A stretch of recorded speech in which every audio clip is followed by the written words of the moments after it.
د پاکستان سفیر احمقانه خبرې د لر او بر افغانانو سخت غبرګونونه دا چې د سالي محسن داور او ایمل ولی خان ترڅنګ نورو څه ویلي جزئیات هم دلته وګورئ او چینل سبسکرایب کړئ. وروسته له هغه چې ملګرو ملتونو کې د پاکستان سفیر منیر اکرام وویل چې تعلیم ته د نجونو نه پرېښودل د پښتنو د کلتور برخه ده، د خلکو سخت غبرګونونو سره مخ شوی. صالح لیکلي پاکستان د افغانستان له وضعیته ډېر ناوړه استفاده وکړه. د افغانستان د پخواني ولسمشر لومړي مرستیال امرالله صالح ملګرو ملتونو کې د پاکستان استازي څرګندونو ته غبرګون ښودلی.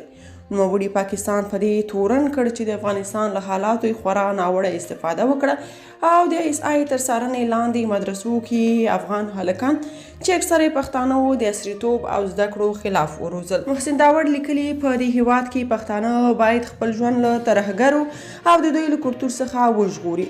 د بهرنیو چارو کمیټې د دې جاهلانه بیان په اړه پښتنو لپاره منیر اکرام استجواب کوي ځکه دا د نه منلو خبره ده.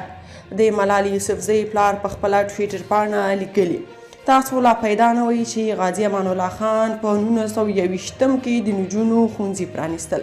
د افغانستان په ښوونځیو پوهنتونونو کې 4 میلیونه نجونې په زده کړو بوختې وي.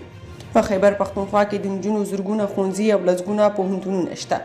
ستا نظر مغرضانه دی. په حقیقت کې دا له دین څخه ستاسو ځانګړې ناوړه استفاده ده چې موږ یې تباه کړي یو. ایمل ولی خان لیکلي موږ پښتانه پر خپلو ښځو ویاړو چې د ژوندانه ټولو اړخونو کې زموږ د سړیو ملاتړ کوي.